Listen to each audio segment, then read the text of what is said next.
Halo semuanya! Pernah nggak sih kalian ngerasa penasaran apa sih sebenarnya yang bikin kita mau capek-capek kerja tiap hari? Selamat datang di analisis mendalam kita kali ini. Kita bakal bongkar habis-habisan sains dan psikologi di balik motivasi kerja dan gimana caranya sebuah perusahaan bisa nyiptain lingkungan dengan produktivitas yang luar biasa. Tenang aja, kita nggak cuma bakal bahas teori-teori membosankan kok. Kita bakal bedah data dan studi kasus nyata yang benar-benar ngebuka mata. Yuk, kita mulai! Jujur aja, kita semua pasti pernah dengar yang namanya burnout atau kelelahan kerja kan? Nah, nyari cara jitu buat bikin tim tetap semangat itu ibarat nyari harta karun buat mana manajer di luar sana. Tapi coba ditanyain ke diri sendiri, apa sih yang benar-benar dorong kalian buat bangun pagi dan ngasih yang terbaik di kantor setiap harinya? Apa murni cuma karena duit? Atau ada hal lain yang jauh lebih mendalam dari itu? Kalau kita intip dari kacamata akademis perilaku organisasi, motivasi itu bukan cuma sekedar perasaan semangat yang menggebu-gebu di pagi hari terus hilang pas jam makan siang. Nggak gitu. Motivasi itu sebuah proses sistematis yang punya 3 tiang utama. Pertama, intensitas, yaitu seberapa keras kalian berusaha. Kedua, arahan, apakah usaha keras itu udah sejalan sama tujuan perusahaan? Dan ketiga, ketekunan, berapa lama kalian bisa terus bertahan sama usaha tersebut. Kalau salah satu dari 3 hal ini goyah, ya siap-siap aja motivasi kerjanya bakal ikut hancur berantakan. Buat gambaran aja, ini dia rute pembahasan kita. Kita bakal mulai dari inti motivasi kerja, terus masuk ke teori dalam praktek, ngelihat skenario bisnis Gravity Payments, ngebahas studi kasus tentang kepuasan, cara desain ulang pekerjaan, sampai akhirnya bahas suara pekerja dan kesimpulan. Pokoknya dari konsep sampai dampak finansial di dunia nyata bakal kita kupas semua. Oke, kita langsung masuk ke bagian pertama, inti dari motivasi kerja. Dulu tuh, para manajer sering banget ngelihat karyawannya pakai 2 sudut pandang yang beda banget, yang dikenal sebagai teori X dan teori Y. Teori X ini agak pesimistis ya, anggapannya pekerja itu dari sananya emang pemalas, benci kerjaan, dan harus selalu diawasin ketat biar mau tanggung jawab. Di sisi lain, ada teori Y yang jauh lebih asik dan memberdayakan. Teori Y ini percaya kalau orang itu pada dasarnya punya dorongan alami, enjoy sama proses kerja, dan kalau dikasih kesempatan, malah bakal nyari tanggung jawab sendiri. Kira-kira budaya di kantor kalian lebih condong ke teori yang mana nih? Karena ini bakal nentuin banget gimana strategi motivasinya. Lanjut ke bagian kedua, gimana sih teori motivasi ini pas dipraktikan? Dunia psikologi modern tentunya nggak cuma berhenti di teori X dan Y tadi. Sekarang, ada 2 teori kuat yang jadi andalan. Pertama, teori ekspektansi dari Viktor Vroom.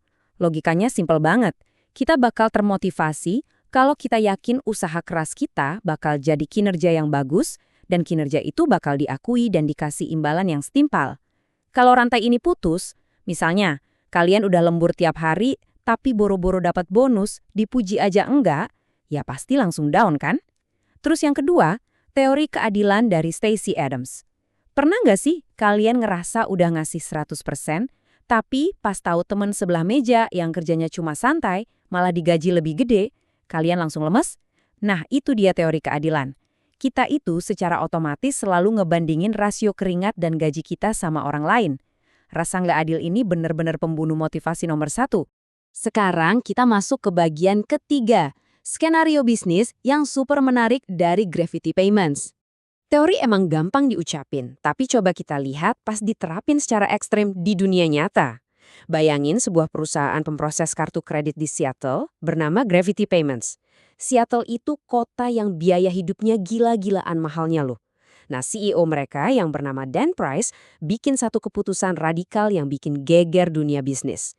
Dia rela motong gajinya sendiri yang bernilai jutaan dolar, cuma buat netapin gaji pokok minimum sebesar $70.000 atau sekitar 1 miliar rupiah lebih per tahun buat setiap karyawannya. Termasuk resepsionis, nggak peduli apa posisinya, gajinya minimal segitu. Gila kan? Terus, apa dampaknya secara psikologis? Keputusan berani ini ibarat magic guys. Gaji $70.000 ini langsung ngehapus bersih perasaan gak adil di level bawah. Ini adalah contoh sempurna dari teori ekspektansi dan keadilan yang lagi bekerja. Karyawan gak perlu lagi pusing mikirin cicilan atau biaya hidup sehari-hari. Hasilnya, fokus, energi, dan empati mereka langsung tercurah 100% buat kepuasan pelanggan. Kerja keras mereka langsung dibayar dengan sesuatu yang benar-benar ngubah hidup mereka. Masuk ke bagian keempat, studi kasus kepuasan dan produktivitas. Nah, ini bakal ngejawab pertanyaan yang paling sering ditanyain sama bos-bos perusahaan. Emangnya karyawan yang bahagia tuh beneran bisa ngasilin uang buat perusahaan? Angka 8.000 ini jadi buktinya. Ini bukan tebak-tebakan ya, ini adalah jumlah unit bisnis dari 36 perusahaan besar yang dianalisis langsung sama Gallup. Data masif ini ngasih tahu kita kebenaran mutlak soal keterlibatan karyawan atau employee engagement. Dengan skala segede ini, hasilnya jelas nggak bisa dibilang cuma kebetulan doang. Dan tebak apa hasilnya? Data Gallup ngebuktiin kalau pepatah pekerja bahagia itu pekerja yang produktif bukan cuma mitos teman-teman. Itu fakta statistik yang nggak bisa dibantah. Unit bisnis yang karyawannya punya engagement tinggi, secara konsisten ngasilin kepuasan pelanggan yang lebih tinggi, produktivitas yang jauh di atas rata-rata, profit yang meroket, dan yang paling penting, tingkat turnover atau orang yang resign itu jauh lebih rendah. Jadi kepuasan karyawan itu bukan cuma program hura-hura, ini strategi bisnis beneran yang ngasih cuan nyata. Buat ngasih gambaran yang lebih konkret, coba kalian bayangin angka 5 kali lipat ini. Ini datang dari sebuah studi kasus operasional di pabrik minuman raksasa, Molson Coors. Ini benar-benar mind-blowing dan nunjukin harga real dari kehilangan motivasi. Di Molson Coors, karyawan yang merasa engage alias terhubung sama kerjaannya, ternyata 5 kali lebih jarang ngalamin kecelakaan kerja. Dan seandainya mereka apes ngalamin insiden, biaya kerugian rata-ratanya cuma sekitar $63 aja. Coba bandingin sama karyawan yang nggak punya motivasi. Mereka jauh lebih ceroboh, sering celaka, dan sekali insiden kerugiannya bisa melesat sampai $392. Kelihatan kan? Karyawan yang nggak termotivasi itu nggak cuma bikin rugi secara finansial, tapi benar-benar bisa ngebahayain nyawa. Bagian kelima, desain ulang pekerjaan Anda. Kalau dampak demotivasi itu semahal tadi, terus solusinya apa dong? Coba deh kita intip perusahaan software Suntel. Bos mereka ngenalin program kerja super fleksibel namanya ROW. Mereka stop ngatur-ngatur karyawan kayak robot alias buang jauh-jauh mikromanajemen dan ngebebasin karyawannya buat nentuin kapan dan gimana mereka kerja. Hasilnya luar biasa. Karyawan jadi lebih fokus. Basis pelanggan melonjak drastis sampai 20%. Rapat-rapat internal yang nggak penting dan cuma buang waktu turun 50%. Plus pengeluaran operasional hemat 12%. Saking hematnya, perusahaan bahkan sanggup naikin gaji semua karyawannya. Kadang ngasih karyawan sedikit otonomi itu justru jadi motivasi paling kuat. Terakhir, bagian ke-6, suara pekerja dan kesimpulan. Tentu aja, realistis aja nih, nggak semua cerita di kantor itu happy ending. Kalau karyawan udah mentok dan nggak puas, biasanya mereka bakal nunjukin 1 dari 4 reaksi ini. Pertama, exit, mereka pilih buat angkat kaki alias resign. Kedua, voice atau bersuara. Ini respon yang bagus sebenarnya, mereka nyoba memperbaiki keadaan secara diplomatis dan kasih masukan. Ketiga, loyalty atau kesetiaan. Ini agak pasif, mereka diam aja dan cuma bisa berharap keajaiban datang biar situasi membaik.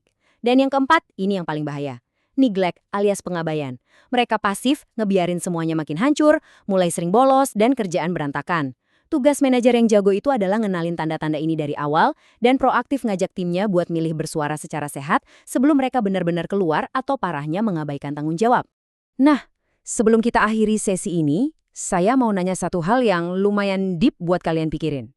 Coba renungin deh, apakah pekerjaan kalian saat ini benar-benar ngasih motivasi dari dalam diri, bikin hidup kalian lebih bermakna? Ataukah kalian cuma sekedar nyeret kaki tiap pagi demi nunggu gajian di akhir bulan? Memahami jawaban dari pertanyaan ini dan nerapin teori-teori psikologi yang udah kita bahas tadi, dijamin gak cuma bakal ngubah cara kalian memandang karir, tapi juga bisa ngebawa perusahaan kalian ke level berikutnya. Teruslah bereksplorasi, evaluasi terus lingkungan kerja kalian, dan sampai jumpa di pembahasan seru kita selanjutnya.